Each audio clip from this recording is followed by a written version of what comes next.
Welcome to another edition of Inside Florida Dance. This week coming to you from the lobby of the newly renovated Lincoln Theater on Miami Beach, home of the New World Symphony. On today's program, we're going to take a look inside a ballet class.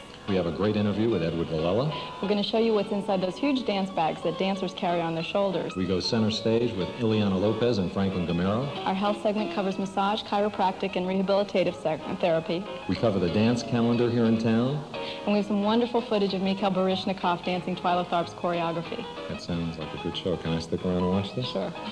Stay with us for a look inside Florida Dance.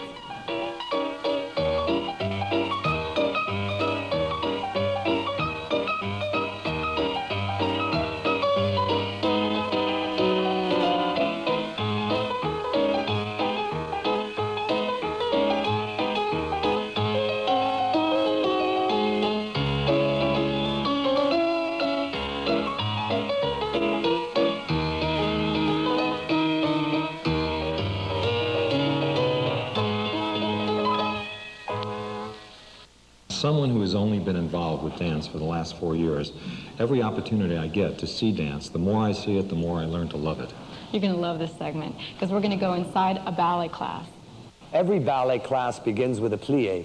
A plie is a French word which means to bend, but not just to bend. It has a very special way to bend. The knees have to be over the toes, the hips have to be over the knees, and the shoulders have to be over the hips. It's a very distinct way of looking, and it's a very good exercise, and every ballet class all over the world starts the same way. We would like to demonstrate some of the positions that you can do a plie, a demi-plie, and a grand plie. Ladies, please. Music. The preparation begins with the arms. 1 and 2. A demi-plie. Demi-plie, that means half of a plie. So the knees are bent only half as much as they could.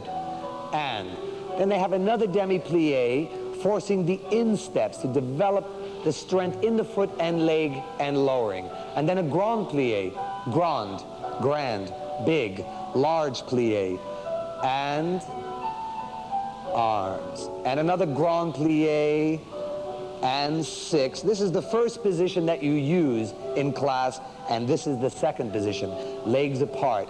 Watch the arch. The arch has to remain lifted as you plie so you don't press in on the foot.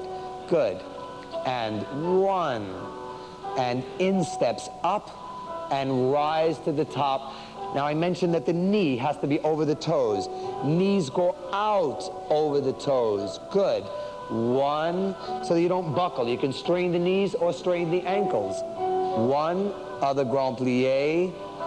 And then we transfer to the next position, which is used is the 4th position. 1 foot being placed in front of the other.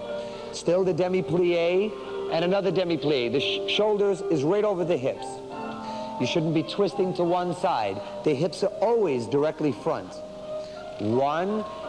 The most difficult part of this is to coordinate the bending of the knees, the use of the arms, and the use of the head, all at one time. It seems so easy when seen in a ballet class or on stage.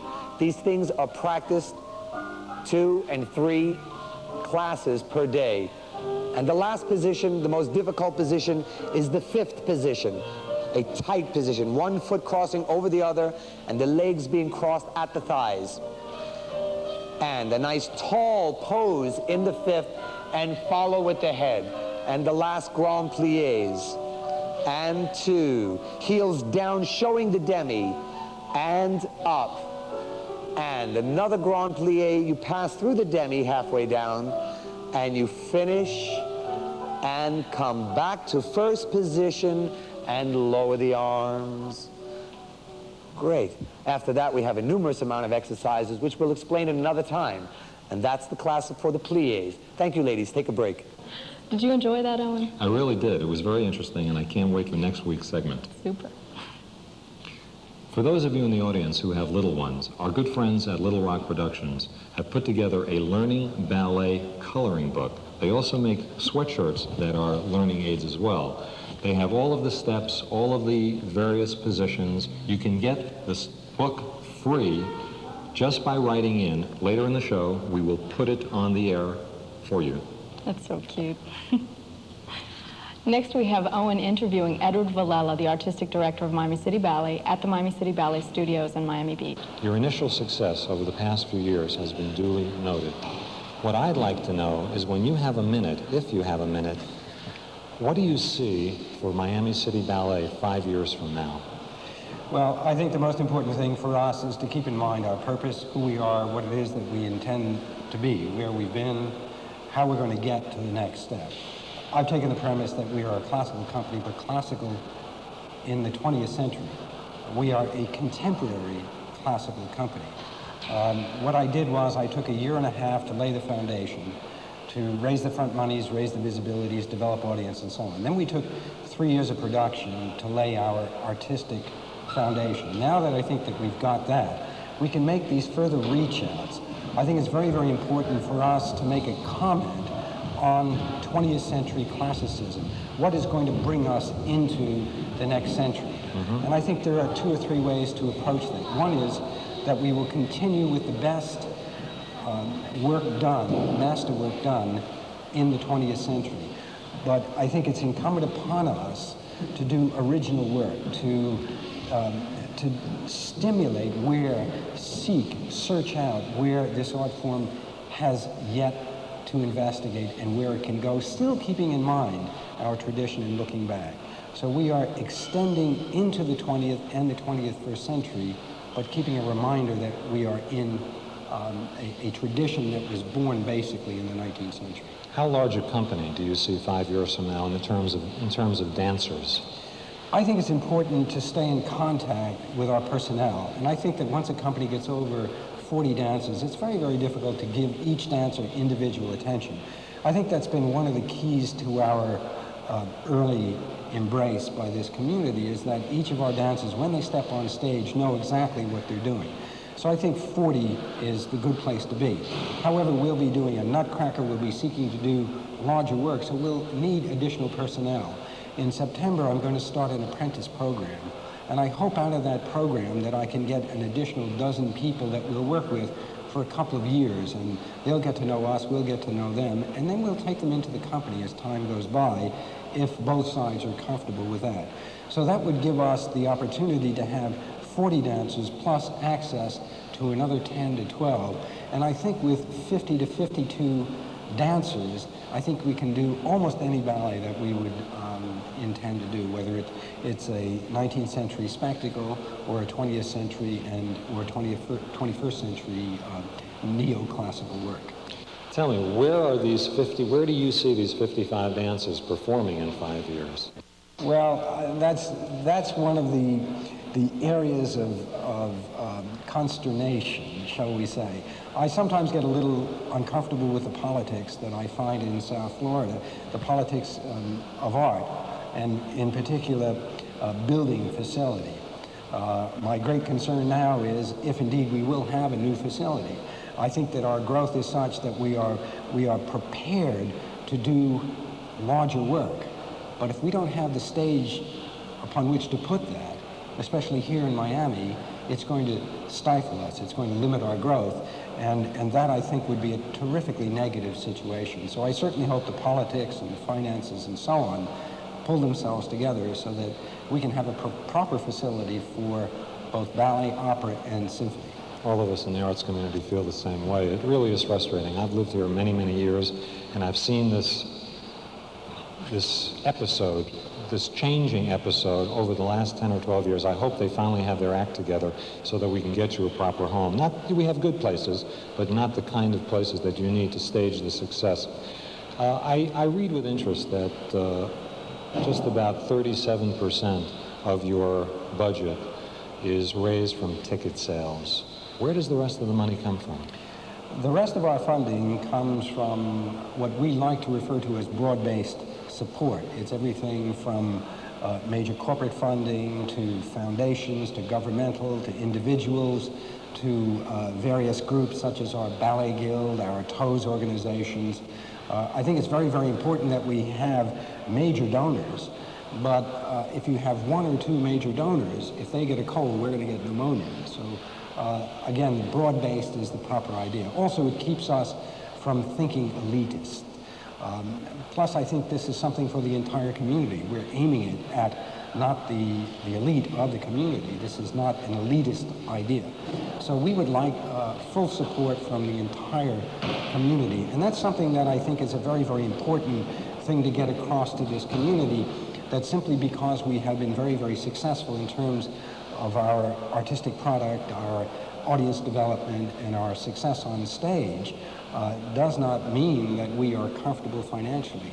We have a substantial deficit, which is typical of any emerging organization or any existing organization. But I think it's very, very important for our community to understand that, again, we don't want to be elitist. We don't want to charge $100 a ticket. We want to charge what we do, so we make it accessible to everybody. Therefore, we need across-the-board community support. Edward, thank you for your time, continued success and growth, and we look forward to you into the 90s. Thank you. I look forward to it as well. Thank you. Tammy, I've always wondered what goes in those dance bags that all of the kids carry around. Well, now we're going to find out. These are my shorts that I carry in my dance bag that I wear on my way over to dance. And this is my sweatshirt, in case it's cold out. And these are my pink point shoes. And this is my black point shoe. Where's the other one? There it is. And these are my shoes that I wear on over to dance. And these are little pants that I also wear during dance. And this is one ballet shoe. And this is my other ballet shoe.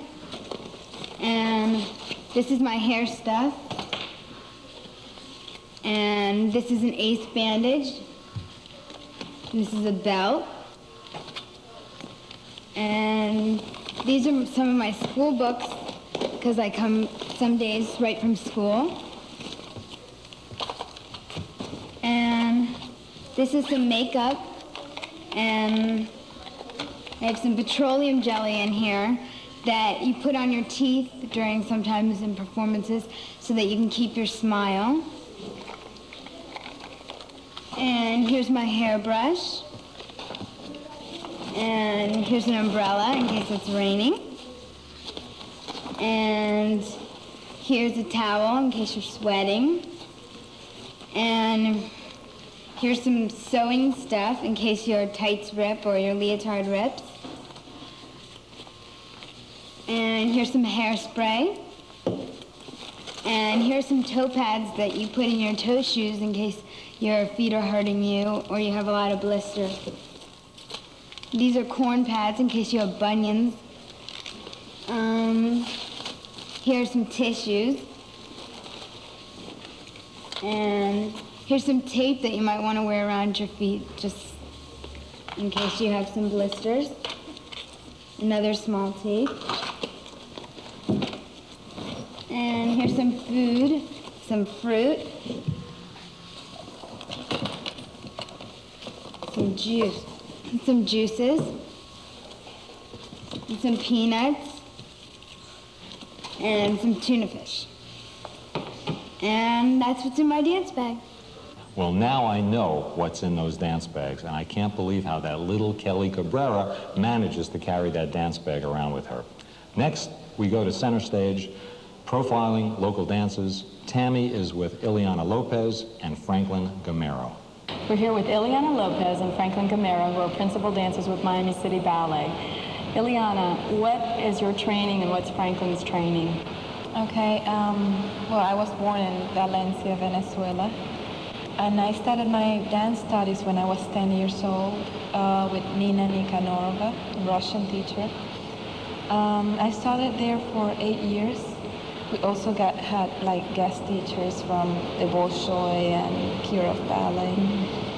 And when I was still in school, we both went and competed for the 4th International Ballet Competition in Moscow. And we became finalists. That was like already a big step for us. I was 17 then, Franklin was 18. And right after that, we received scholarships from the San Francisco Ballet School, and we studied there for 1 year. And we used to perform with the company and stuff like that. But our first full membership was with Cleveland Ballet. We were there just for 1 season, and after that, we received soloist contracts with Berlin Opera House. So we went to Germany, to Berlin for 2 years, and then we moved on to Dusseldorf. That it was Paolo Bortoluzzi was directing there. We worked there as soloist for 1 year, and then as principal dancer the next year after that. But then we heard about Miami City Ballet, that it was, working pretty good and stuff, and we wanted to work with Edward Villela. So you like dancing with Miami City Ballet? Oh yeah, I love it here. It's really great. And we wanted to try to work on Balanchine because we had never danced Balanchine before. Do you feel like you've conquered Balanchine? Not yet. Not yet. I'm trying to. It's hard, because I was trained Russian technique for 8 years. And you have to change the whole thing. But I'm trying. I think I improved a little. We do too. Thank you for being here with us. Thank you. Since dancers are the super athletes, Owen and I felt that it was important to show you 3 different looks at rehabilitative therapy. On this week's show, Dr. Neil Meyerowitz will show us what a chiropractor does. I would like to begin by answering a question which I'm often asked, and that is, what does the doctor of chiropractic do? The doctor of chiropractic uses the time-honored methods of consultation, case history, physical examination, X-ray analysis, and laboratory analysis. In addition, the doctor of chiropractic provides a complete structural examination of the body which centers on the spine. It is this structural examination of the spine which differentiates chiropractic from other healthcare procedures. The spinal column or vertebral column is a series of movable bones which begin at the base of the skull and ends in the center of the hips. Although the spine is composed of 24 movable vertebrae, it functions as one dynamic organ. There are 7 cervical, 12 thoracic, and 5 lumbar vertebrae. In between each of the vertebrae is a fibrocartilaginous disc which helps to reduce shock, reduce friction, and allows movement.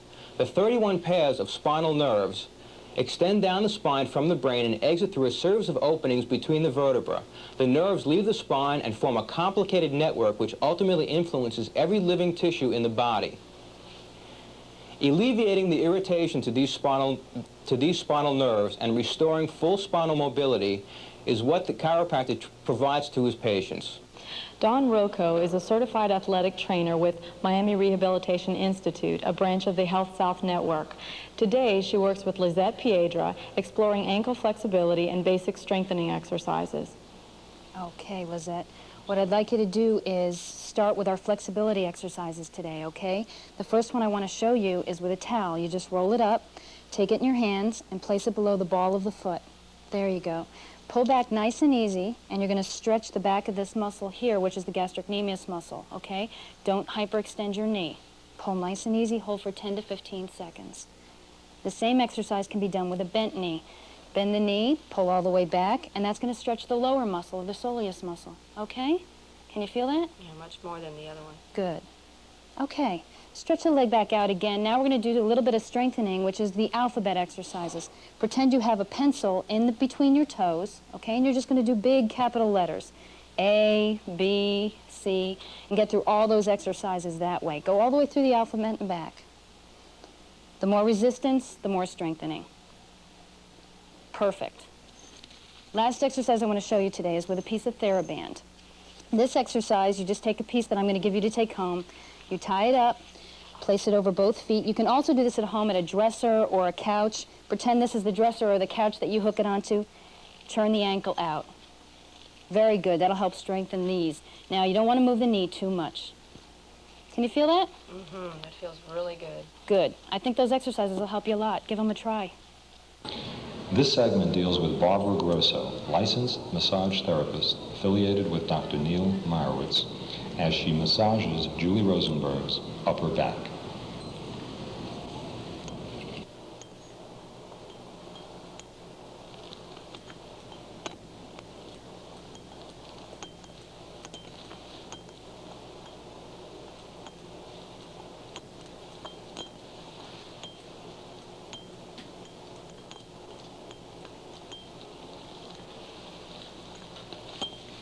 I'm in the process of massaging Julie's upper back.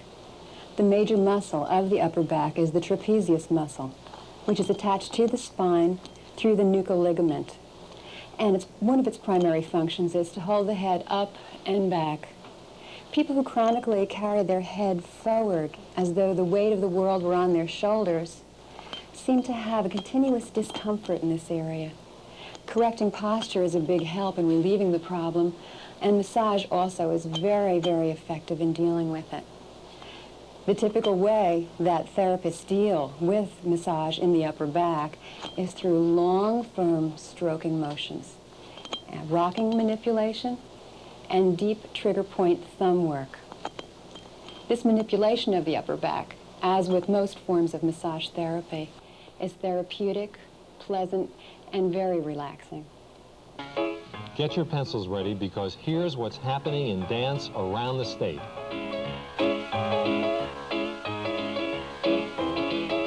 On February 7th, Miami, Udance will appear at the Low Art Museum at the University of Miami.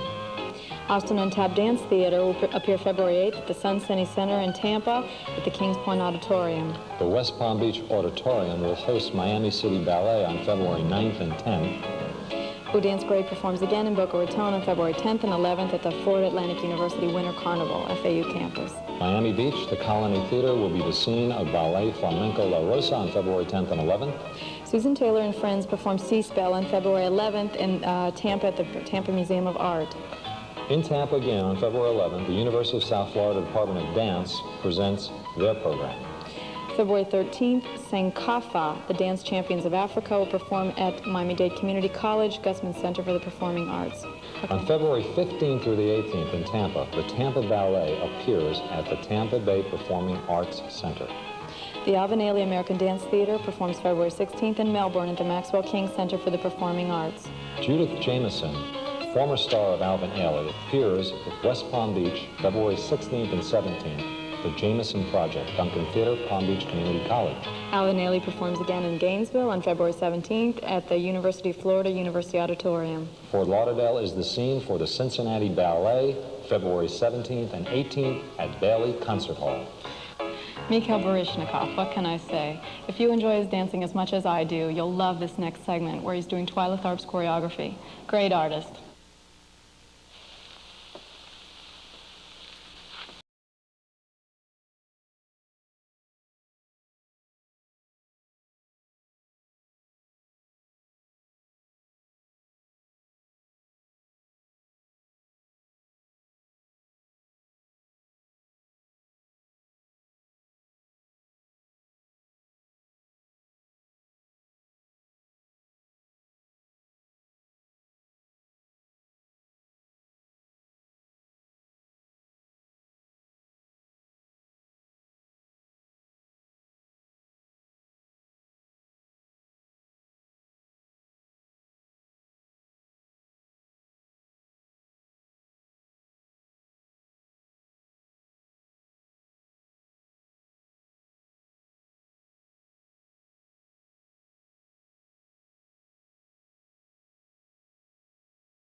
That's Inside Florida Dance for this week. Thank you so much for joining us. Tell your friends about us. We'll be here next week, and we hope you will be too.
Welcome to another edition of Inside Florida Dance, coming to you today from Philip Michael Thomas's Miami Way Theater in North Miami.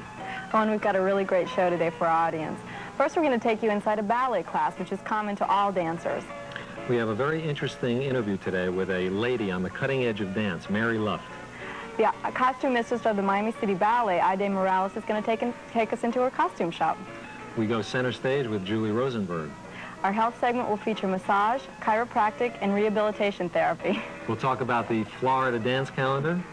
And we have a lovely pas de deux from Peter Martins and Suzanne Farrell. Tammy, you were right. This is a great show. I know. Stay with us for another edition of Inside Florida Dance. We will.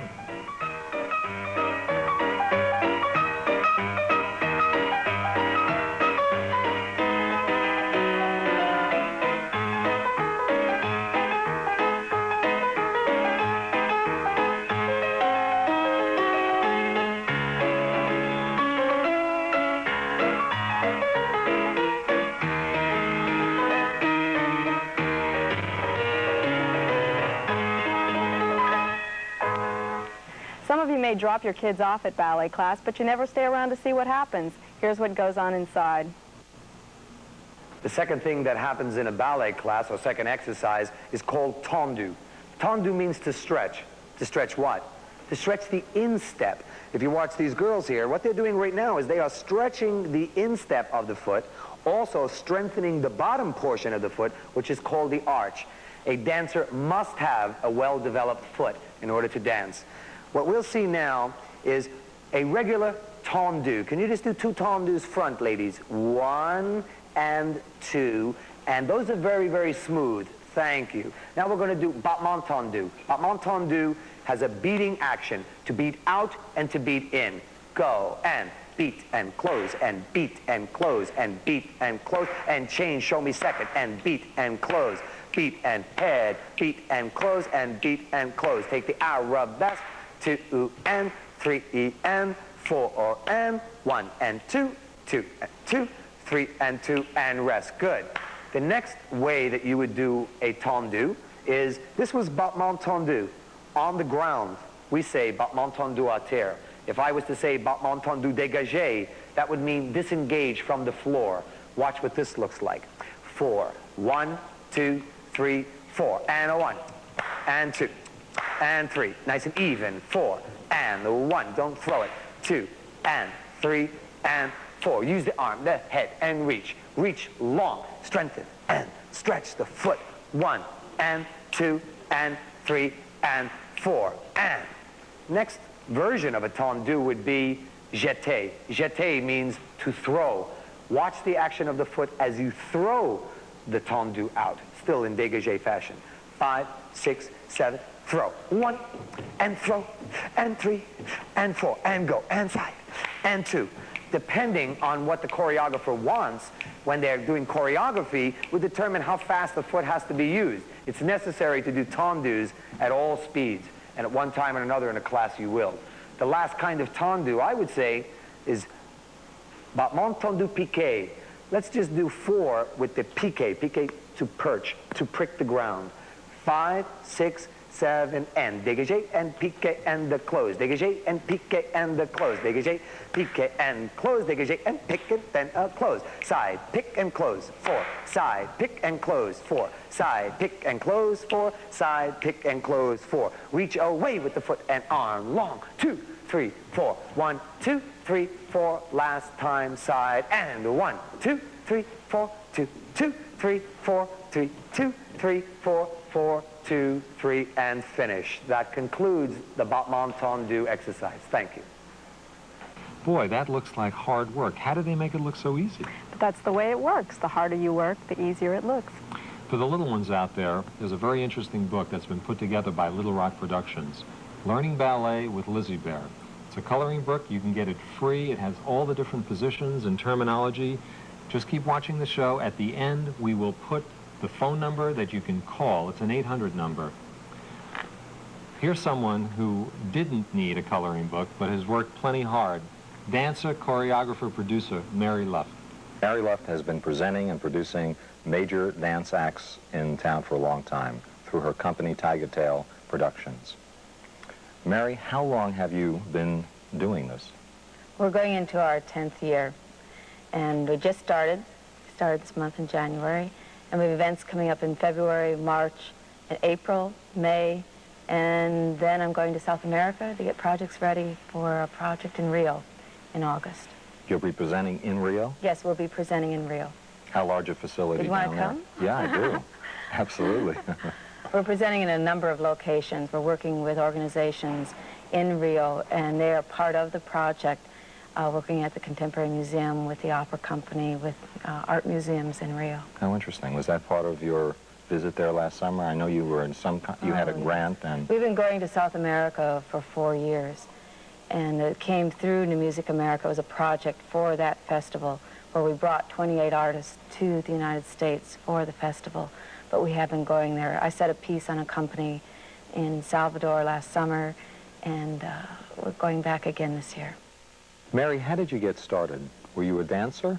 Yes, I was a dancer originally. Started very, very young. Are you still a dancer?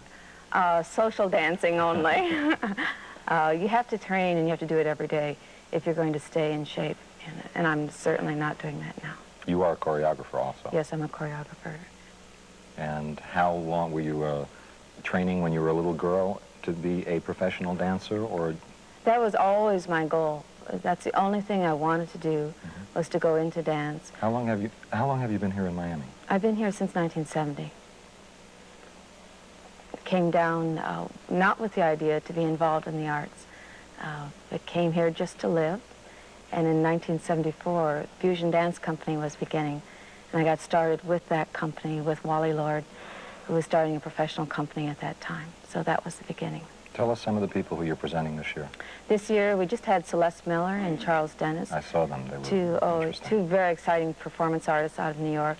And I have Clyde Morgan coming, who's an ex-Lamone dancer that's been doing African work for about the last 15 years. And he'll be here with a number of percussionists. And then we're doing a truck piece that's going to travel around Florida with 2 Brazilians for 2 weeks around Florida. In April, the Subtropics Music Festival, which is being done with the South Florida Composers Alliance. And it's a mini New Music America with all sorts of new music, computer music, acoustic music, solo singers, some real interesting people coming for that. And then I'm bringing in Tim Miller, who is a performance artist out of Los Angeles, has performed at BAM and traveled throughout Europe. Mm-hmm.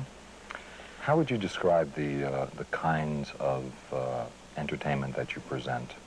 We're in an area, or? Yes, we're in the leading edge. We're in the edge of art that's pushing the art form forward. We're in dealing with artists that later on you'll look back and say, oh yes, you know, and they become the classic forms, many of them. These are the people like the Martha Grahams, the Cunninghams. Not that every artist is one of those great individuals, but we're in that area that's developing the form. That's very interesting. So you may not know about these artists now, but in a number of years, these are the ones that win the Guggenheims, the ones that win the Bessies, and all the people that we have brought. So that's what you look for. You look for, you go I look all over for the people world. that are doing exciting new work And I'm not interested in whether they have a name or not. I'm just looking at the work. Tell us where you're performing, where you're presenting this year. This season, all of our events are being presented at the Manuel Artime. It's a new theater. It's actually an old church, but a beautiful renovation done by Elizabeth Platter Zyberk and Andres Duwani. It's a 750-seat theater in the heart of Little Havana. We use the stage in a very unusual way for the first time where the audience was on the stage, but you can use it for very large works as well. It's a huge stage, very well equipped. Thank you for being with us. Thank you very much.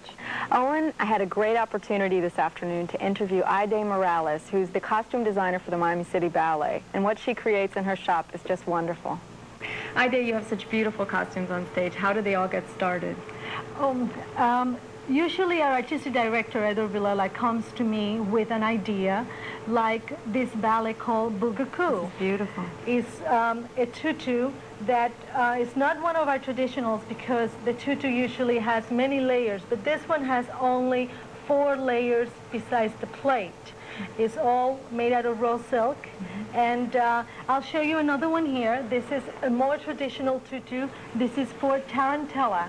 It has its 13 layers with the knickers, and it has a yoke and a bodice, which is built comfortably for the dancer to perform. This is for the individual dancer. This is for the individual dancer. In other words, yes. It doesn't fit everyone. It just fits one dancer. No, sometimes they do share, but usually it's built for the individual dancer. Also, I designed also for Jimmy Gamonet de los Ceros, our resident choreographer.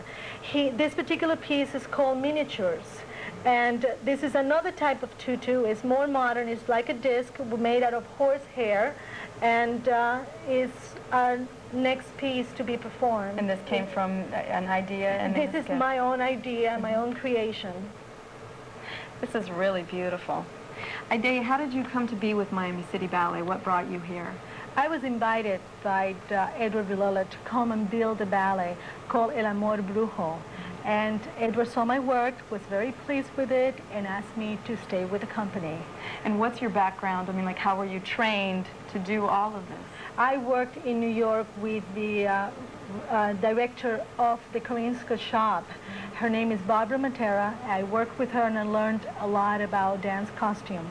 Also having the opportunity to go to New York and study the different ballets, like Scotch Symphony, Bugaku, Tarantella, which is our all original Koreanska Balanchine pieces. And I studied the costume and the construction, and I had them built for the company. Thank you, Aide, for being with us this afternoon and showing us a behind-the-scenes look at costume construction. Each week on Center Stage, we focus on the up-and-coming dancers in South Florida. This week, it's Julie Rosenberg. Hi, my name is Julie Rosenberg, and I've been dancing since I'm about 5 years old. I'm a ballet dancer. And I guess the way that I got started in ballet is that my mom and I used to play around in the living room and say, oh, we're going to pick up the flowers and throw them in the air. And from there, I followed the natural course, which most young dancers do, of going to ballet academy. And around when I was 12 years old, it was the first summer that I went away for an intensive training course to San Francisco Ballet. I've also been to Houston Ballet. I've been to the Cleveland Ballet. I suppose the most exciting thing that I did was going to the Boston Ballet. I was part of Boston Ballet too, their ensemble there. And we did touring throughout the Northeast, all the little states up there, did performances. And then in the second half of my year with Boston, I also got to dance with the company, doing their Nutcracker and ballets with the company. I'm also a member of Ballet Theater of Miami, and I dance with them in their performances. And I teach little girls ballet, the 5, 6, 7-year-olds, and I also teach the older levels. And that's what I do. Dance is a really demanding art form, Owen, and it takes a lot of upkeep, for want of a better word. So we've included in our health segment 3 different ways to rehabilitate the body. Barbara Grosso is a licensed massage therapist affiliated with the Meyerowitz Chiropractic Center. She will massage Julie's lower back.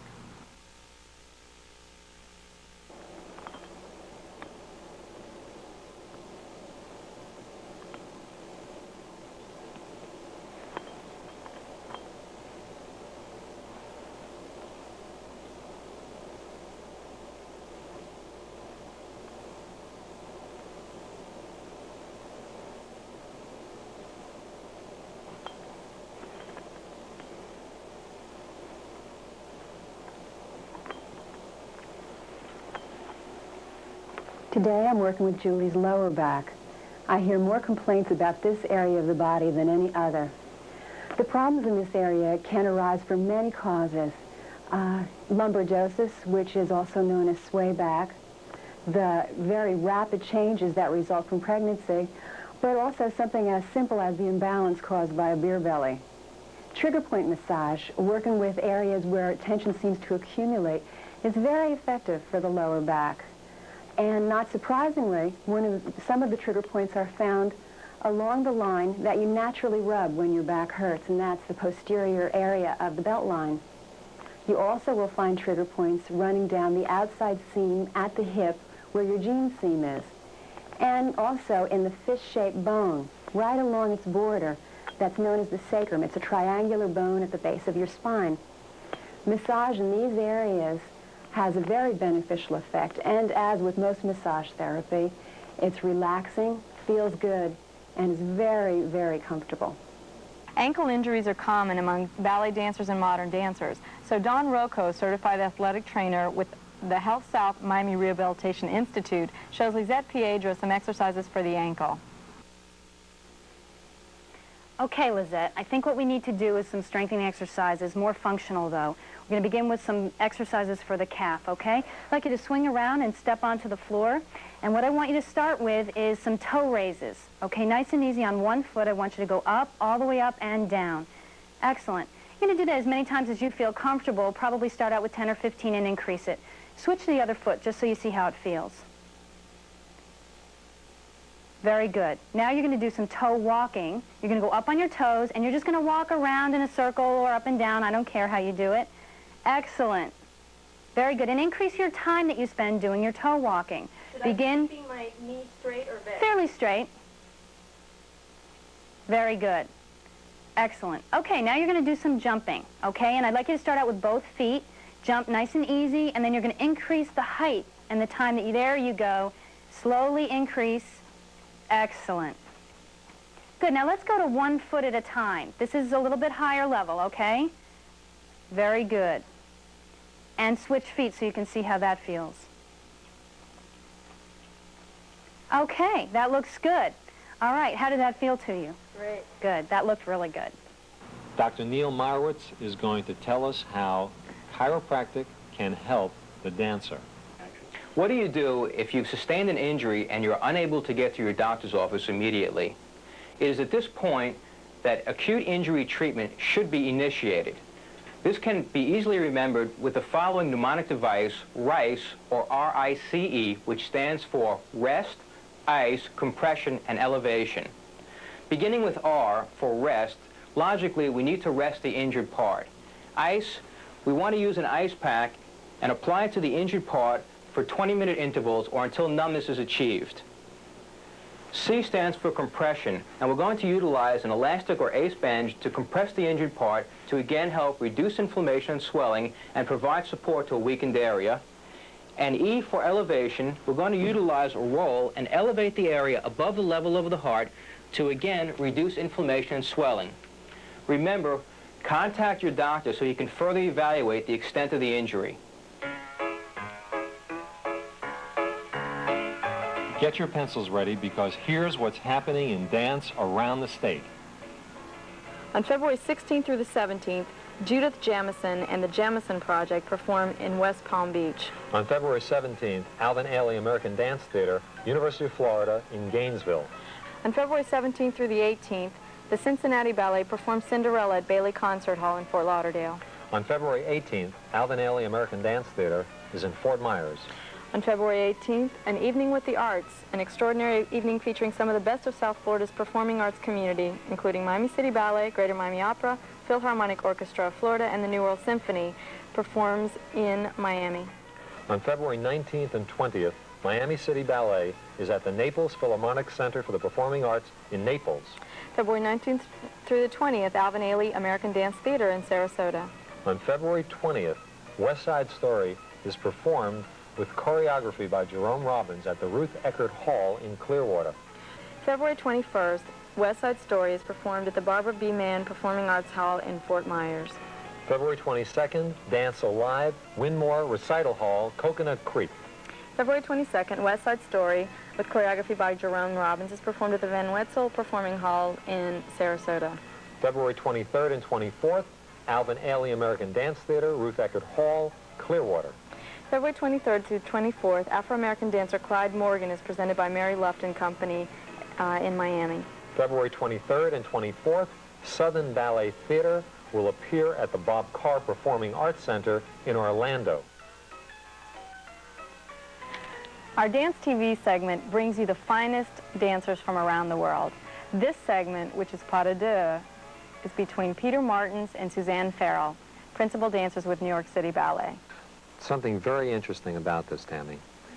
Little did Peter Martins know that soon after he made this film, that George Balanchine would pass away and that he would take over as artistic director of New York City Ballet.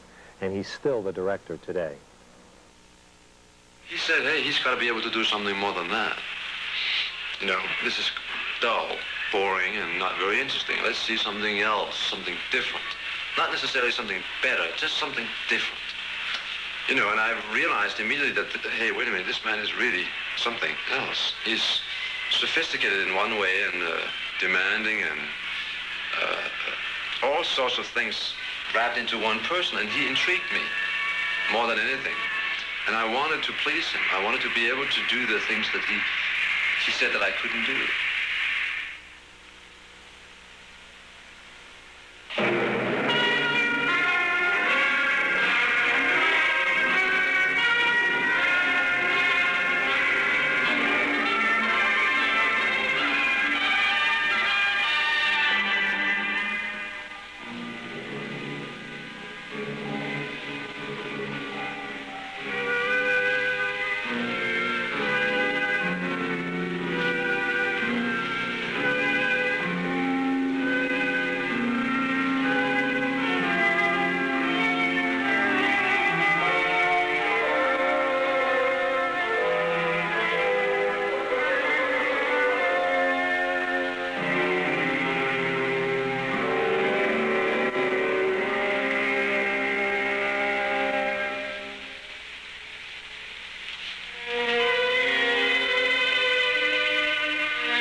That was a beautiful demonstration by Peter and Suzanne, but everything they do is beautiful. It was very difficult, too. What made it difficult?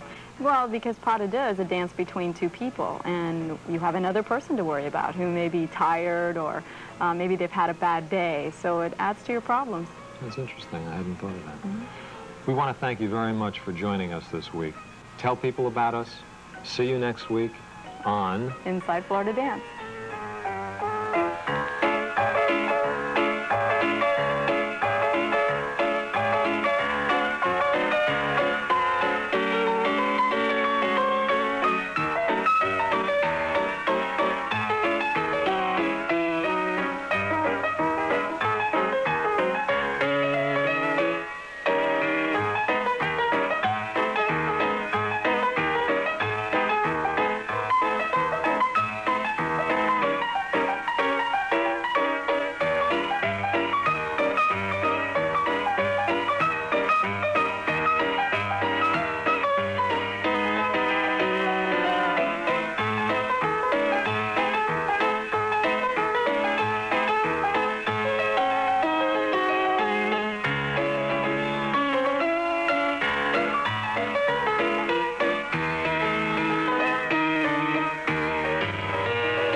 Welcome to another edition of Inside Florida Dance, coming from Philip Michael Thomas's Miami Way Theater in North Miami.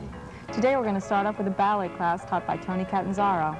We have an interesting interview with the very capable company manager of Ballet Randolph, Lynn Robertson. We'll explore stage makeup with Lizette Piedra, something every dancer needs to know. We go center stage with Sergio Neglia. Our health segment features massage, chiropractic, and rehabilitation therapy. We'll talk to you about the Florida dance calendar. And Dance TV features Alvin Ailey, which will be in South Florida next week. Stay with us for another edition of Inside Florida Dance.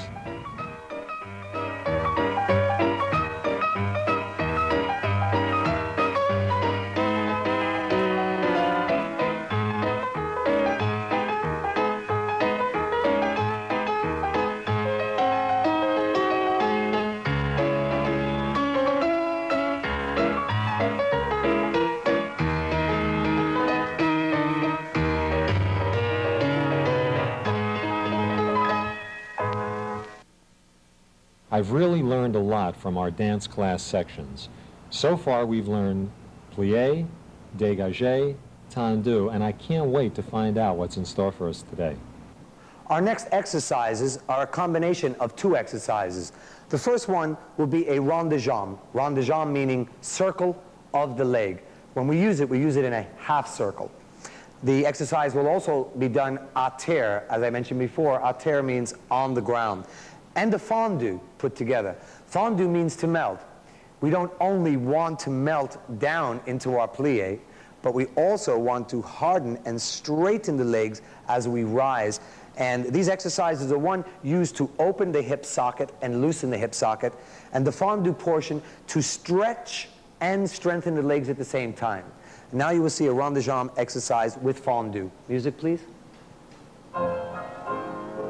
From the coup de pied, plie, and second. Rond de jambe, one. See, the circle of the leg is just in a half circle fashion. Up. This is the fondu to melt and straighten. And slow tendu hold, a little slower. One. Try to really développer to the maximum and lower slowly.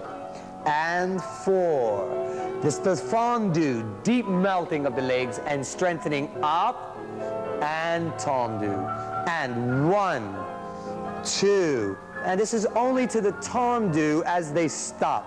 Now the second position, one, take the leg way up, knee up, knee up, up. Good. I can get my leg higher than that, but I'm wearing pants. 2 and 3 and stop. A deep fondu and lift the leg up, up, up and tendu and close. Rest. Thank you. Lower the arms. Good. What we'd like to show you is, we've showed you just what a fondue is like just on a flat level. Can you give me a nice deep fondue and releve, which means to rise up, and do fondue to the front and releve up and try to balance in that position and hold it securely. Close fifth and down. That is difficult. That's to the front, which is en avant. Give me a fondue développé à la seconde en balance. Arms going fifth high. Each of these are French terms. They all understand what I'm saying. Usually I don't have to, in fact, demonstrate unless it's 100% necessary when teaching something new. And close. Julie, would you please show me arabesque? And fondue all the way. The arabesque, the leg has to be directly behind the back in a long, long line and balance. Close. Thank you. The rond de jambe, as we showed you before, we showed you à terre. Barbara, would you show us a rond de jambe dégagé, disengaged from the floor? Dégagé and around. Good.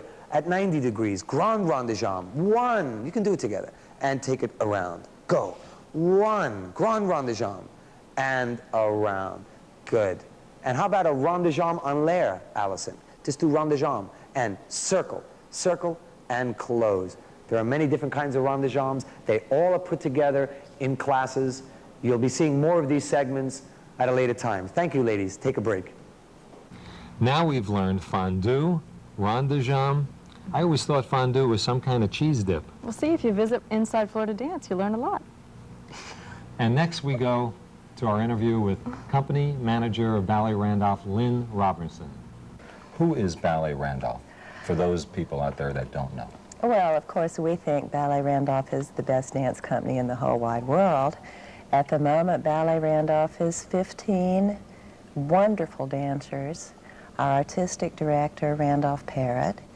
Our associate director, Gerard Ebbets, who serves as a choreographer and a dancer. And myself, I'm company manager, and I do everything from writing grants to mopping Marleys. Really? Mm-hmm, truly, even in public. How did you start? We started actually in 1987. Some of our founding dancers asked our director, Randolph Parrott, who is a Miami native, third generation. He was here coming home, and they asked him for choreography. The result of that was a piece called The Late Show that was shown at the Florida Dance Festival that year in '87. It knocked the socks off everyone that saw it. Later, in March of '88, we decided to get really serious and form Ballet Randolph as a nonprofit corporation in the state of Florida. And we presented our first world premiere that May in the Colony Theater, and we sold out. I was there. You certainly were. It was pretty special, wasn't it? It was very nice. I enjoyed it. What is your mission? Where do you go from here? Well, I think we're a company less than 2 years old, and I think we're doing very well on our mission. Our mission was primarily to offer all the local dancers, choreographers, even visual artists and composers. Miami is a rich, incredibly rich gumbo of talent, especially now for dance since New World School is here. People are coming from all over the world to dance at New World, to study at New World. But there's very little formal, professional performance opportunity for those people. Our mission from the beginning was to present professional productions. We went out, we hired a theater, and we put on a show, just like Mickey Rooney and Judy Garland. And that's our mission. We pride ourselves that the quality of our stagecraft is professional. We believe in lights, costumes, sets, all the trimmings, as well as technique and all the dancer things that our dancers do. But we feel really good about that. We've created over about 30 original pieces since inception, and these works come from people right here. Our company has grown in number. Our dancers have had this professional experience under their belt, and many of them are at Juilliard right now or in New York dancing professionally because of the training that they got at Ballet Randolph and because the performance experience and those standing ovations gave them the confidence to go on. What kind of dancing do you put on? We really believe at Ballet Randolph, our mission also was to create a company for the pleasure of audiences and dancers alike. We do modern ballet, which is very European. Our director, Randolph Parrott, was a principal dancer, a star of the National Ballet of Germany in Bonn.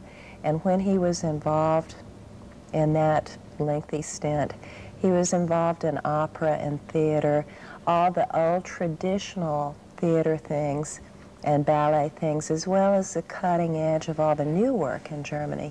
So our dance is lyrical, it's musical. We rarely have tutus and point shoes on stage. But our I've seen them. Yes, we're not bound in cement to any one genre. At Ballet Randolph, we're very flexible. And the dancers are challenged, and I think our audiences are challenged. We want to present things that the audience is going to respond to, whether the audience is sad or happy or uplifted or downcast. They're going to react to what we do. What was that Laurie Horn said, commented I about love that quote. We thought that was so wonderful. I opened the paper that morning and just screamed with joy. She said we were the cheery sky blue stripe in the spectrum of Miami dance. Yes. And I think that we are. We want to have a good time. When and where do you dance? Well, we dance at the beautiful Colony Theater, 1040 Lincoln Road, Miami Beach. It's a deco gem of a theater. It's perfect for dance. And since we began, we've presented 9 performance seasons at the Colony. Upcoming in 1990, we have February 23rd, 24th, 25th, with 3 world premieres, including Randolph Parrott's Petrushka. And then we will conclude our season for this year on Memorial Day weekend in May 25th, 26th, 27th. And we'll begin again in early September of 1990. We're really committed to presenting a regular season, and we love the Colony. The staff there has been nothing but good. Of course, we dance at a lot of other places. We routinely participate in community events like Cornucopia of the Arts. We opened the Miami Book Fair one year. We've even danced at Club New. Stage makeup is a tool of the trade. In this segment, Lisette Piedra, a professional dancer, shows a young dancer, Adriana Gonzalez, how to apply eye makeup. To apply stage makeup, it's very complex. A professional could probably get their makeup on between 10 and 15 minutes. And someone who is just starting out to apply stage makeup, it could take them as long as a half an hour. What you will be seeing in this segment is I will explain to you how we can make the eye appear larger, especially if the person's eyebrow is very close to their eyelid. We want to give space in between that eye to make the eye appear larger. So I will show you how blocking out your own eyebrow and painting a new one over it will make the appearance of a bigger eye. Adriana has a foundation applied to her face. She has powder on, and it's a very base look right now. What I would like to explain to you is how we are going to make Adriana's eye appear larger to give the illusion of being a bigger eye by blocking out the end of her eyebrow and making a new one. This is done very easily by first saturating the end of her eyebrow and pressing hard on the skin with beeswax. If you don't have beeswax, a chapstick is just as good, and you make sure that you expand and press down so all of the little hairs are pressed flat against the face. The next thing that you have to have is a cover stick or cover up or erase, and you make sure that you cover the end area, which you will repaint with the cover up, and then carefully take your thumb and start expanding and blending the cover stick. Always remembering when you blend to the end. This area that you are covering up with the cover stick will eventually have shadow, eyeshadow, whether it's beige or a white, whatever color, light color you choose to cover it with. The next thing to give her a new eyebrow is you start by painting away the front of her eyebrow, continuing the upward swing of her own eyebrow. And if we were going to give the illusion of an Oriental or Chinese, we would continue this all the way up to the top so it is a straight line this way, straight line. But what I would like to show today is just regular eyebrow. So we're just going to block this out just a little bit and give her, this is the shape of her natural eyebrow.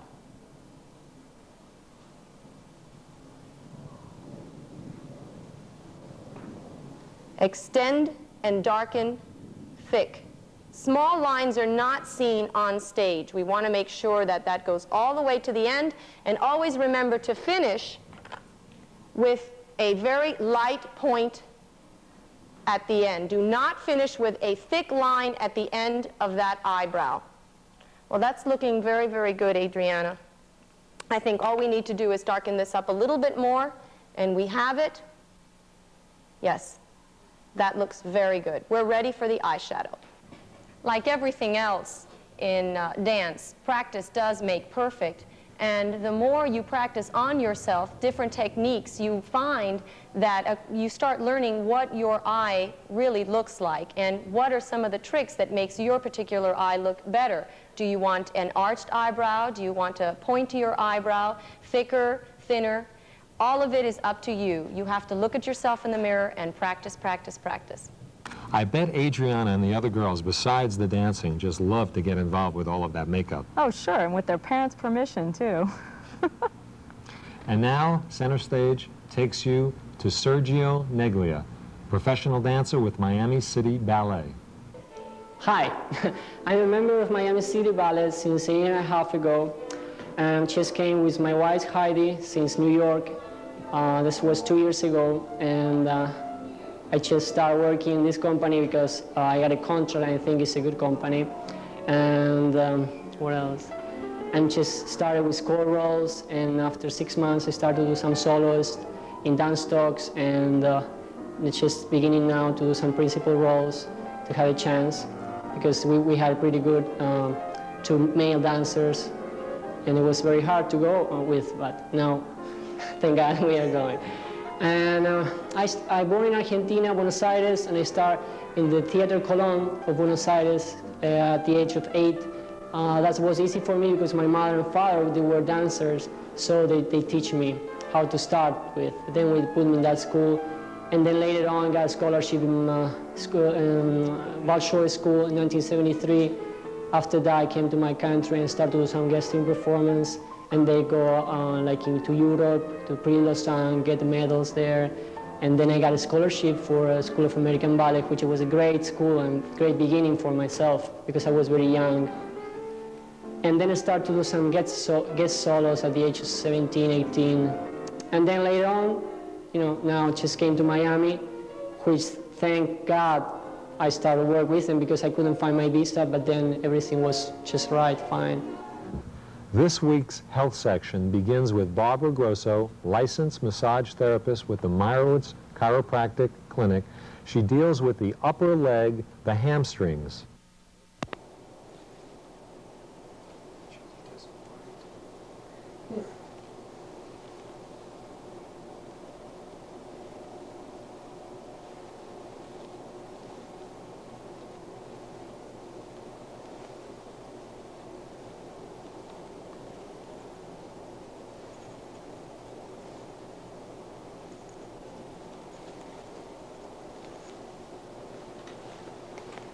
Today I'm working with the muscle group called the hamstrings.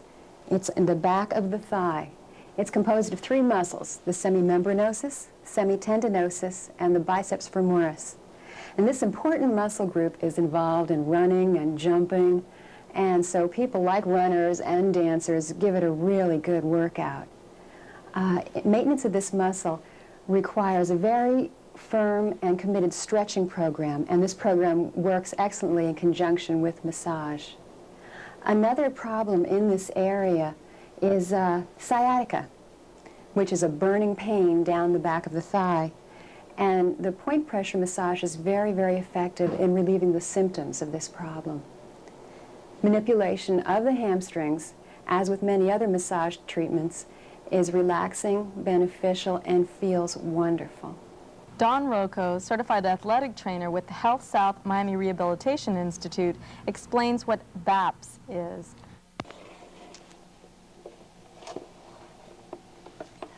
Okay, Lizette, this is the BAPS board, okay? And as we do this exercise and as you get better at it, I'm going to increase the size of the ball underneath so that you get a little bit more range. But for now, I'd like you to put your foot up here on the foot. There you are. And you're going to be doing range of motion exercises, keeping your knee as still as possible, okay? Rotate it around. Good. I want you to try and touch the rim all the way. Very good. And I want you to try both directions. Try the other way. Good. Very good. Okay. And as we go, Lizette, I'm also going to increase the resistance, okay? And the way we do that is we add a weight. This is a 2.5-pound weight. And as we get stronger, we'll add a little bit more and a little bit more. We'll place this on the pin. We can move that pin in different directions in order to strengthen different areas. Does that feel a little bit better? Well, the weight makes it a lot harder. Okay. And as you get stronger, we'll increase the weight. This is an exercise you obviously can't do on your own. You need to go to a therapist where they have a BAPS board to work with.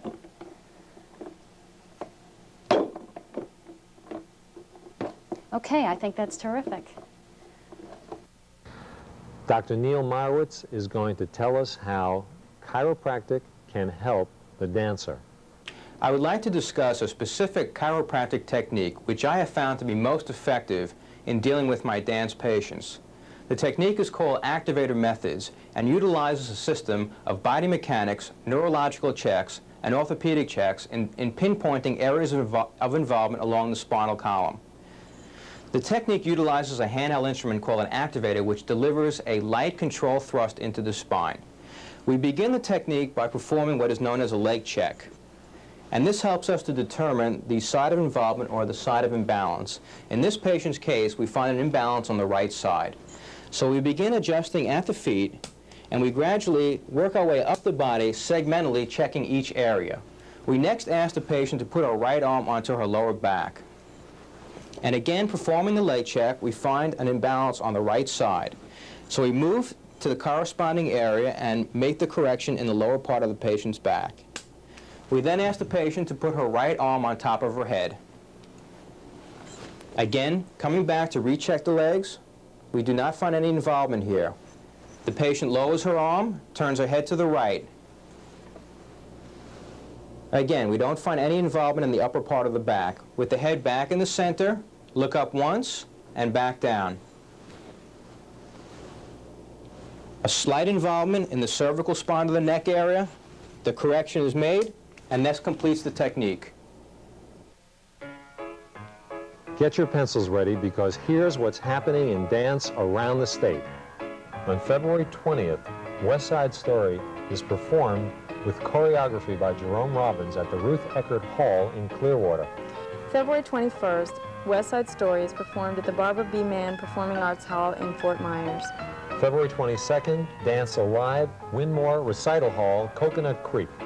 February 22nd, West Side Story, with choreography by Jerome Robbins, is performed at the Van Wetzel Performing Hall in Sarasota. February 23rd and 24th, Alvin Ailey American Dance Theater, Ruth Eckerd Hall, Clearwater. February 23rd to 24th, Afro-American dancer Clyde Morgan is presented by Mary Lufton Company in Miami. February 23rd and 24th, Southern Ballet Theater will appear at the Bob Carr Performing Arts Center in Orlando. February 23rd to the 24th, Smarter Than Dogs, a new performance work, will be presented at the USF Fine Arts Theater in Tampa. February 23rd through 25th, Miami City Ballet at Bailey Concert Hall in Fort Lauderdale. On February 23rd to the 25th, Ballet Randolph will present Petrushka at the Colony Theater in Miami Beach. On February 23rd through the 25th, Udanskarade Mardi Gras Festival will appear at the Gardens Mall on PGA Boulevard in Palm Beach Gardens. Dance TV takes you to Alvin Ailey American Dance Theater. We see Revelations, which is the company's signature piece, which Ailey created in 1960 from his recollections as a youth growing up in rural Texas.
You'll have an opportunity to see the company when it's here in South Florida next week. And remember, you'll have an opportunity to see us again next week. Please watch On Inside Florida Dance.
Welcome to another edition of Inside Florida Dance. Today coming to you from Philip Michael Thomas's Miami Way Theater in North Miami.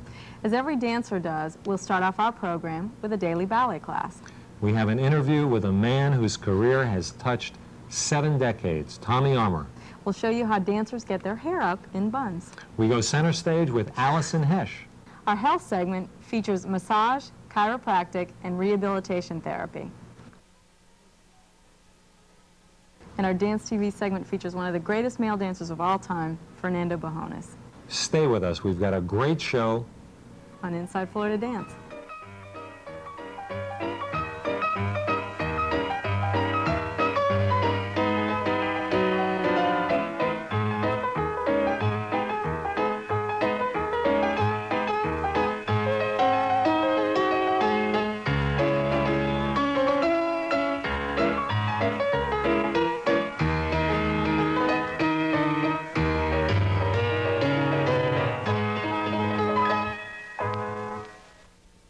In today's class with Tony, we will learn more steps and more French.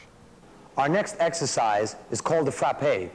The frappe means to strike at the floor in a certain way, utilizing the foot by hitting the ball of the foot first and then fully extending the toes and the leg at the same time.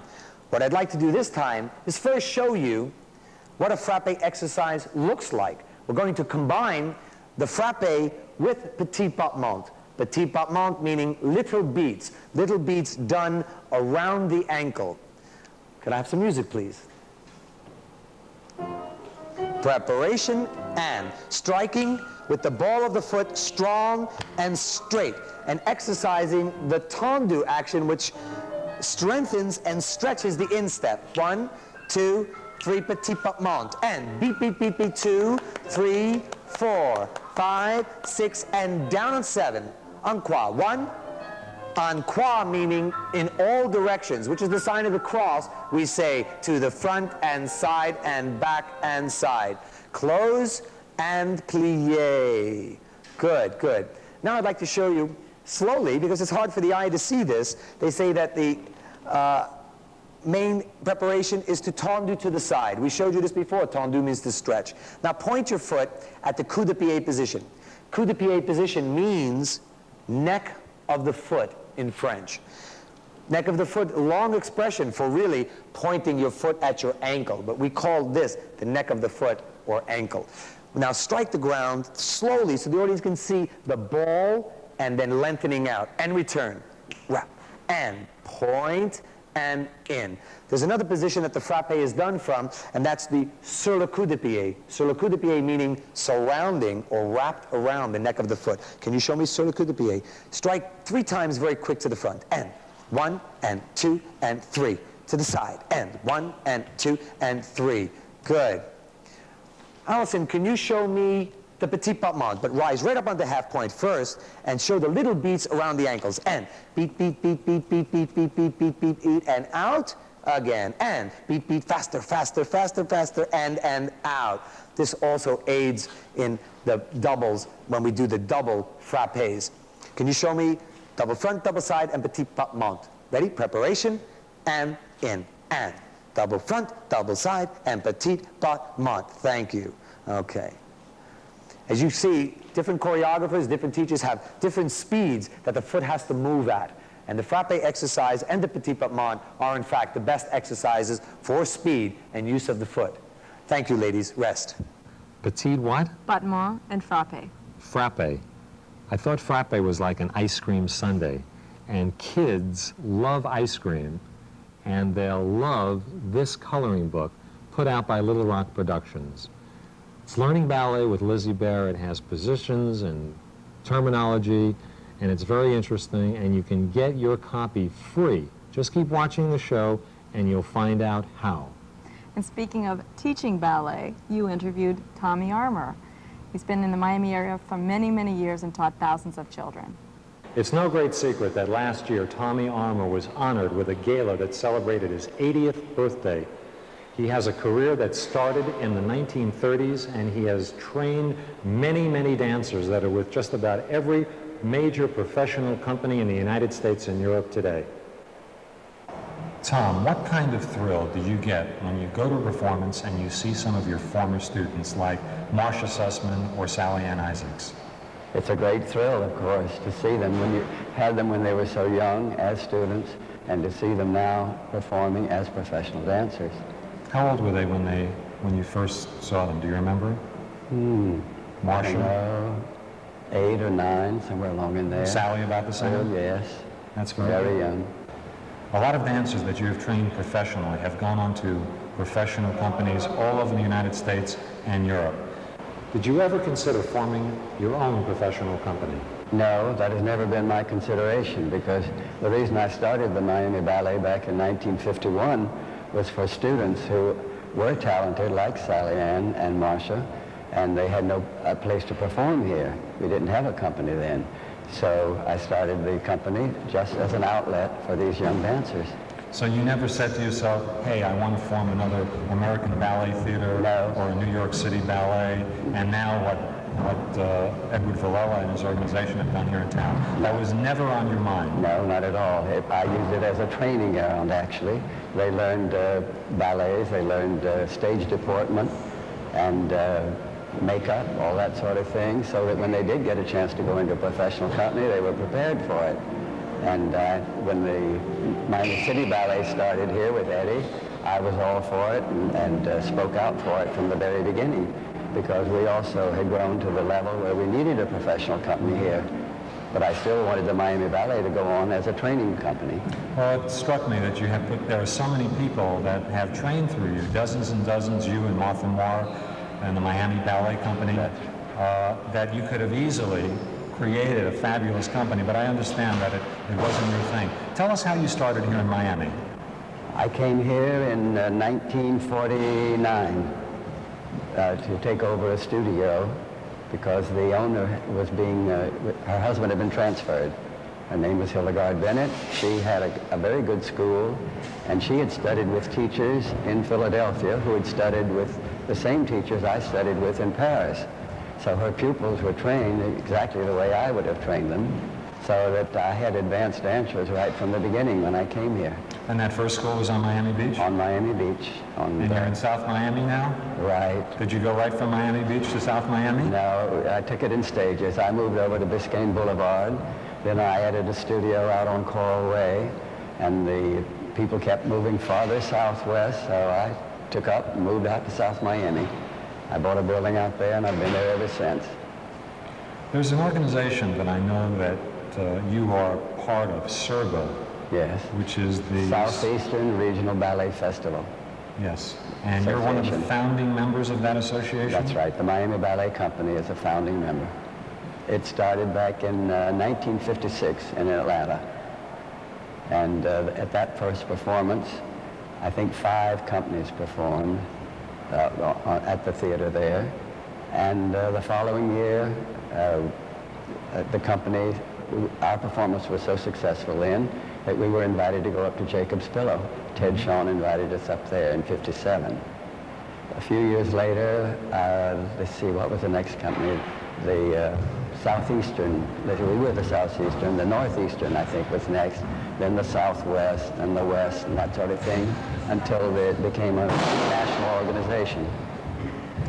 Well, that's an interesting aspect to these competitions, where I guess the kids can challenge themselves for prizes and things like that. Well, the advantage of it is, you see, they have a lot of teachers that they bring in from around the country that are well known in their as a profession, leaders in ballet, in other words, so that the dancers get to study with these teachers. They get to perform for the audiences that are there in the ballets that we have them trained in. And it's a competition in a way, because the best companies get to dance on Saturday night at a gala performance. I see. How many productions do you stage in a year? We only put on 2 major productions a year, Nutcracker in December, and then a spring performance. And you've canceled the spring this year because of SERBA? We canceled it because of SERBA. The dates overlap. We decided that it was better for them to go to the SERBA than to just do a performance here. Tom, I think the audience would be fascinated to know a little bit about your background, your start in ballet. I know very few people would believe how old you are. We won't tell them. But tell us about where it all started, your first professional job. And my first professional job was in Paris because I had gone there to study with some Russian teachers. And one day my teacher said, would you like to audition for the Ida Rubinstein Ballet? I said, of course, that's what I've been training for. So I went over, auditioned that day, was accepted, and the company only lasted about 6 months. And that was in the 1930s? That was 34. And then you went with Madame Nijinsky, Nijinsky's brother? Sister? Sister, yes. Madame Nijinsky had her company. Madame Nijinsky, who is Nijinsky's sister. That's right. And I was with her for that season, and then I joined the Leon Wachowski Ballet Russe and toured Europe for several years. We went to Australia and New Zealand. That isn't the Ballet Russe de Monte Carlo? No. This was... I joined the Ballet Russe de Monte Carlo when I came back to the States at the start of the war in 1939. And you were born here in the United States? I was born in Tarpon Springs, which is over near Tampa, on the West Coast, yes. I'll be darned. And you took ballet training there? In Tampa. In Tampa. I studied with a teacher there in Paris, in Tampa, and after about 6 years of training with her, she took me over to Paris to study with these Russian teachers. Oh, that's how I started, yes. Right. Very interesting. Well, I became a member of the family, actually. That's a fabulous career that you had. And I want to thank you for taking the time and share some time with us and our audience. I'm happy to do it. Thank you for inviting me. He's simply amazing, Owen. I agree. In our next segment, something that has always fascinated me is how girls with long hair can manage to make it disappear almost by placing it up into a bun. What I will be showing you here today is a classical bun, and our model, Barbara, has very, very thick hair, so it's a little harder to put your hair up in the classical bun. The dancers that are out there seeing the program will see that I'm doing a little bit different than maybe you're used to seeing. And the reason that I am doing this is because I would like you to see that I am trying something new on Barbara because she does have such thick hair. Some people like to apply the spray after they are finished. I like to apply the spray before I start, especially in the front. We want to make sure that always, always, always we leave the hair nice and slicked back so there are no bumps. Make sure that it is nice and slicked back. Depending on the dancer's height, you can really do a lot of visuals making yourself appear taller by, when you first put the rubber band in your hair, not to put the rubber band too low. Make the rubber band higher so your bun is higher, and when you see the person from the front, the bun will make you appear taller.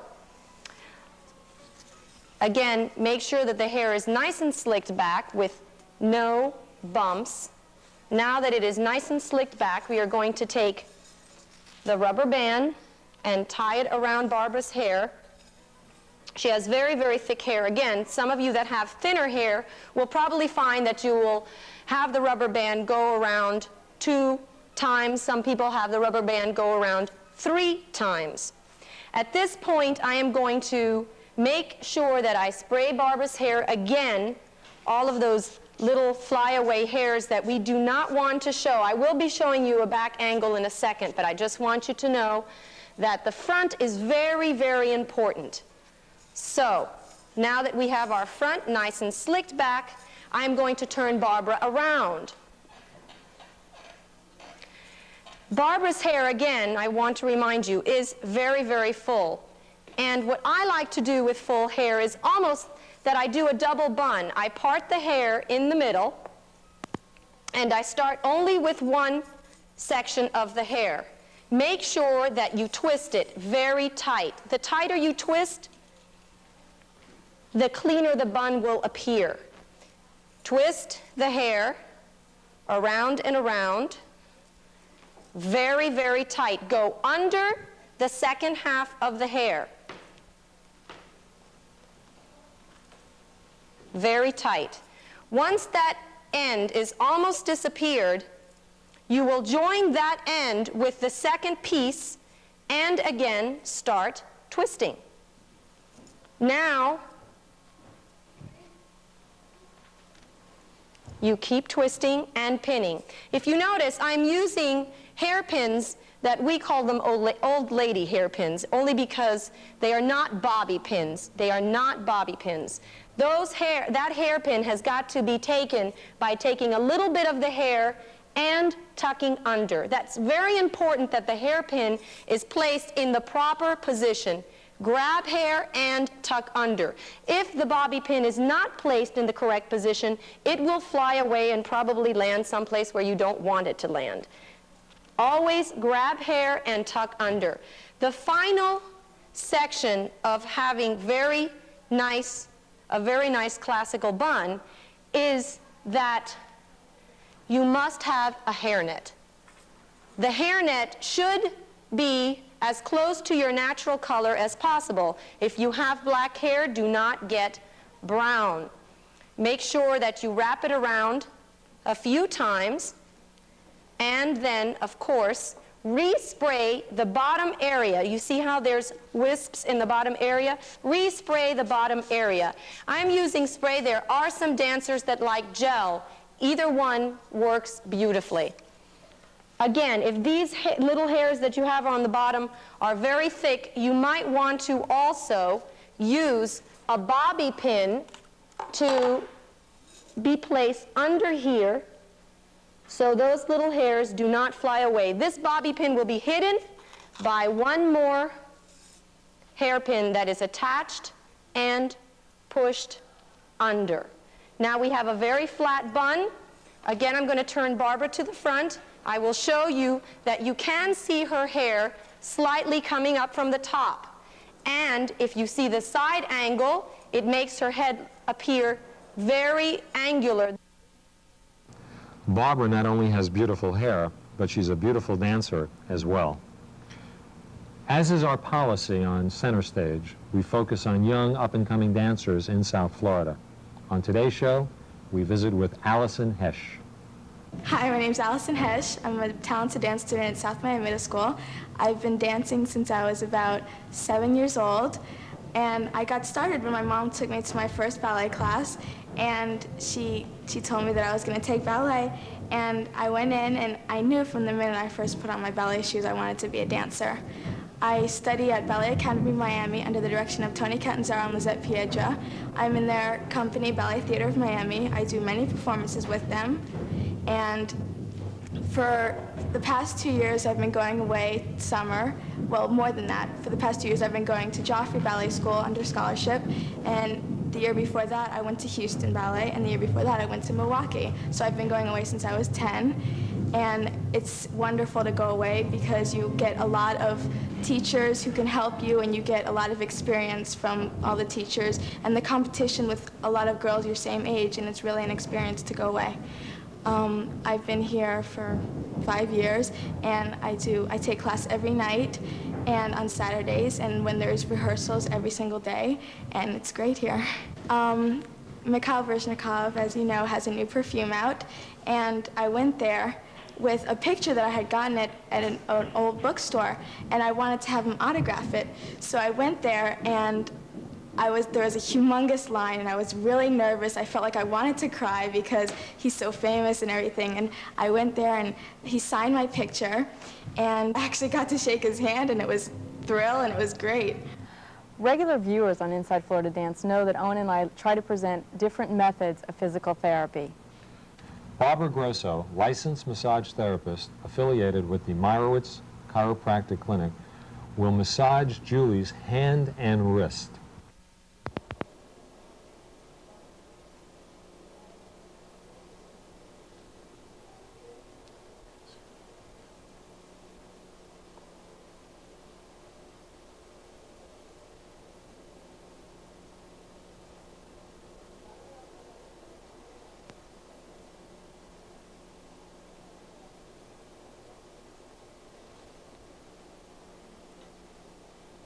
I'm in the process of massaging Julie's hand and wrist. This is one of the most active and also one of the most graceful areas of the body. And in the seemingly small area, we have 27 bones and all of the muscles attaching them. There's a school of thought known as reflexology that teaches that in this area, points can be found that relate to all of the organs of the body. And so massaging this area can, in effect, stimulate or relax the entire body. One of the wonderful things about your hand and wrist is that it's so easily accessible. Anyone is able to massage it, and with just a few professional treatments, it's easy to learn how to maintain this area on your own. Manipulation of the hand and the wrist, as with most forms of massage, is pleasant, beneficial, and very, very relaxing. Knee injuries are a common problem among dancers. Don Rocco, certified athletic trainer with Health South Miami Rehabilitation Institute, will show us some knee strengthening exercises. Okay, Lizette, these VMO exercises that we're teaching you are specific for this vastus medialis oblique, or VMO muscle. This muscle becomes very weak in ballet dancers. They don't use that muscle very often. They spend a lot of time in that turnout position, okay, and it becomes very weak. One exercise I want you to use, I'm going to roll up a towel, and I'm going to put it underneath your knee, okay? With this exercise, your toe needs to come all the way back for me. Flex it back. Good. And all you're going to do is tighten up this muscle and straighten the knee. You're going to be kind of pushing down on that towel just a little bit. Can you feel that? Right. Good. I want you to do, 50 to 100 of those a day, okay? You can't do too many. Good. Now, the next exercise, we're going to get a little bit higher here. We're going to roll up a coffee can, okay, in a towel, all right? And we're going to stick that up underneath your knee. Now, again, with this exercise, the toe comes all the way back, and all you're going to do is just straighten the knee, lift it up and tighten up. Hold for about 5 seconds, and then relax. Good. Okay, Lizette, as you get better and better at this, I want you to add some weight to your ankle, okay? This is a 2-pound weight. Begin with a 1 pound and work your way up. That'll increase the strength of this muscle as you go on, okay? How does that feel? Good. All right. Dr. Neil Meyerowitz will show us several physical therapy modalities. I would like to discuss a number of physical therapy modalities which are utilized in this office in treating the dance-related injury. Firstly, electrical muscle stimulation. These pads are applied to the injured area with the use of Velcro straps. EMS introduces a safe electrical current into the body and facilitates the healing process of muscles and ligaments. Next, we have hydroculator hot packs, which again are applied to the injured area and helps to promote hyperemia or increased blood flow to the injured part. Again, this facilitates the healing process. Next, we move to ultrasound, which is a deep heating type of therapy which again helps to reduce inflammation and swelling, and also, importantly, breaks up any scar tissue that is formed in the ligament or the muscle. And lastly, I'm going to mention attended therapeutic massage, which we will go into in greater detail in other segments. On our next segment that we call Dance TV, we feature Fernando Bujones. And Cynthia Gregory, the principal dancer with American Ballet Theater, said he's the greatest male dancer in the world.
Alan, did you realize that Fernanda Bajones was born in Cuba and trained in Miami? No, I didn't. See, you learn something new every day on Inside Florida Dance. Please watch us again next week. Keep those cards and letters coming, but Tammy is spelt with an E, not a Y, not an I, but an E. And she's very sensitive.